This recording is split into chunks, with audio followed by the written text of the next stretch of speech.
Total shock at the Miami Open. Novak Djokovic has just responded to the controversy sparked by the PTPA lawsuit. And he did it with a statement no one expected, especially after the public distancing by Carlos Alcaraz. Amid the uproar over the antitrust complaint against tennis's top governing bodies, Noel stepped up at a press conference and made his position crystal clear. But with an unexpected twist that completely changes the scenario. Is Djokovic clashing with Alcaraz? Why isn't he listed as one of the plaintiffs if he's the leader of the PTPA? And most importantly, what does this mean for the future of professional tennis? Stick around, because what you're about to hear goes far beyond a simple on-court rivalry. Ahead of his return to the Miami Open A tournament he has won 6 times, Novak Djokovic did not dodge the hottest topic of the moment, the PTPA lawsuit. This is the organization he co-founded in 2019, and it has filed a complaint against the ATP, WTA, ITF, and ISHA, accusing them of maintaining a monopoly that harms the players. Calmly, but firmly, Djokovic explained that even though he's not one of the main plaintiffs, his commitment to the cause remains unchanged. I've always fought for better player representation. I don't like division in our sport, but I believe we're not where we should be, he told the media. And here came the unexpected message. I'm not listed as a plaintiff because I want other players to step forward. This isn't just about me, he stated. A calculated strategy to decentralize the Serbians' figure and show that the fight is collective, not personal. According to Noel, the goal of this lawsuit is not just about money, but about the structural health of tennis. We want a balanced, fair system, with real equality for all players, he said, echoing the message of PTPA Executive Director Ahmad Nasser. The lawsuit, filed in New York, Brussels, and London, claims that the tennis governing bodies restrict competition, impose exhausting schedules, and limit revenue sharing. But of course, amid this movement, a name popped up that surprised everyone: Carlos Alcaraz.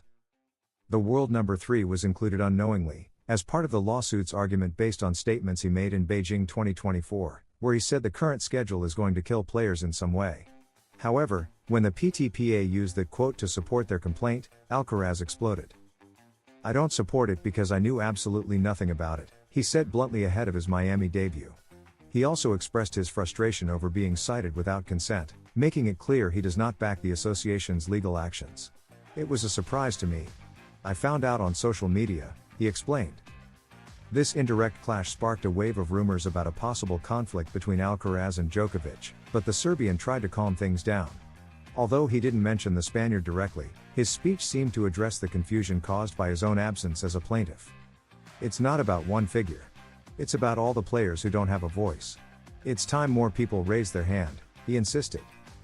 The situation is delicate. On one hand, you have Djokovic leading a revolution aiming to change the rules of the game from the ground up. On the other, rising stars like Alcaraz who prefer to stay out of institutional conflicts and focus on their game. The division is clear, but mutual respect still seems intact. The real question is, how much longer can that balance be maintained? And you? Are you on Djokovic's side in his fight for players' rights? Or do you understand Alcaraz's position, choosing not to get involved in institutional battles? Let us know in the comments, and if you enjoy debates and great tennis, subscribe and hit like because this is just getting started. Carlos Alcaraz has exposed Novak Djokovic and the entire union he leads. In a completely unexpected twist, the world number 3 has publicly denied any involvement in the PTPA lawsuit, the organization led by Djokovic, against the ATP and other global tennis governing bodies. And not only that, Alcaraz stated plainly that he does not support the lawsuit, was not informed, and didn't even know that his own words had been used as part of the legal argument. It all began with an explosive legal complaint filed this week by the PTPA, the Professional Tennis Players Association, led by Novak Djokovic. The organization accuses the ATP, WTA, ITF, and ISHA of operating like a cartel that systematically exploits and silences players, controlling the tennis business for their own economic benefit. In that statement, the PTPA claimed to have the backing of over 250 players, including most of the top 20, and explicitly cited statements from various tour figures. Among them was a quote from Carlos Alcaraz during a 2024 press conference, where he criticized the packed ATP schedule by saying, "They are going to kill players in some way." But here's where the big problem arose. Alcaraz never gave permission for his words to be used, and he had no knowledge of the lawsuit. It was during his pre-match press conference ahead of the Miami Masters 1000 where he made things crystal clear. Honestly, it was a surprise to me because no one told me anything. I found out on social media. I saw they had quoted something I said in a press conference. And I didn't know anything about it. The statement that really ignited everything was even more forceful. I don't support that letter. I don't support it because I knew absolutely nothing about it. With those words, Alcaraz publicly drew a clear line between himself, Djokovic, and the PTPA, exposing that his name and statements were used without consent. And he didn't stop there. He also acknowledged that while there are points he might agree with, like the overloaded schedule, he does not support either the form or substance of the lawsuit, nor how communication was handled within the union. This has been a heavy blow for Djokovic, who in his own press conference tried to downplay the tension, saying that not all players were required to participate and that his absence as a signatory was strategic. I want other players to step forward. However, the fact that a figure like Alcaraz has publicly denied involvement weakens one of the statement's main pillars, the supposed unanimity among the world's top players. The PTPA claims to speak on behalf of the majority, but cases like Carlitos's make it clear that unity within the tour is far from solid.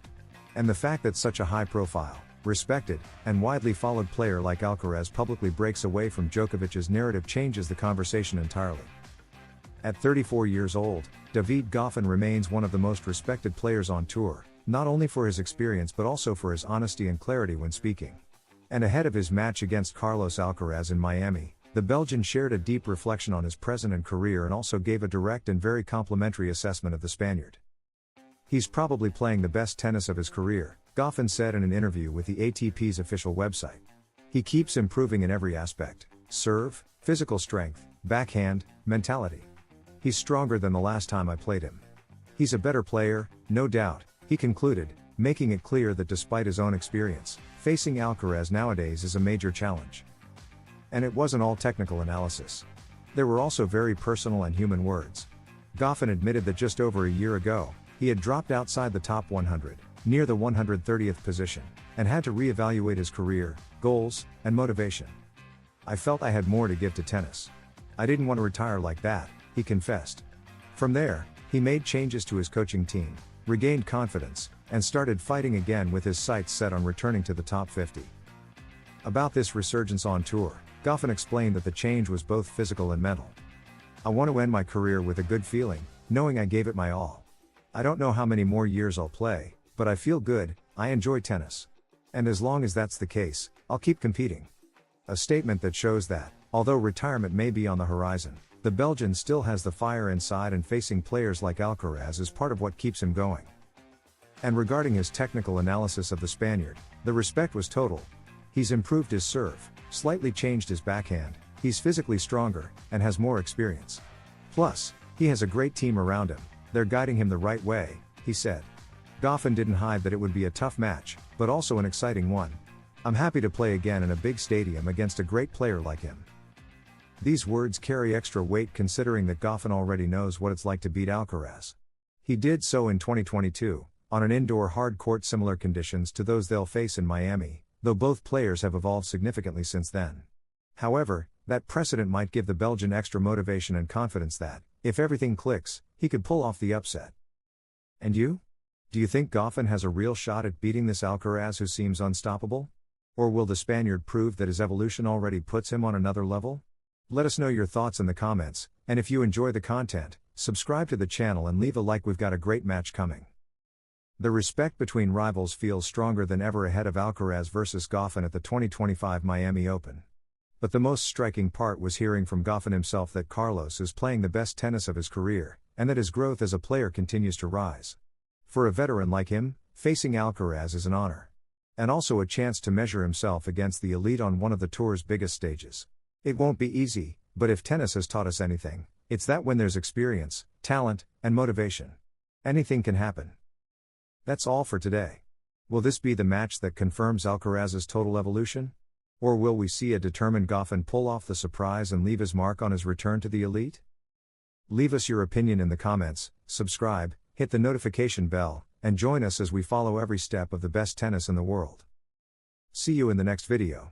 With more analysis, more emotions, and more Carlos Alcaraz.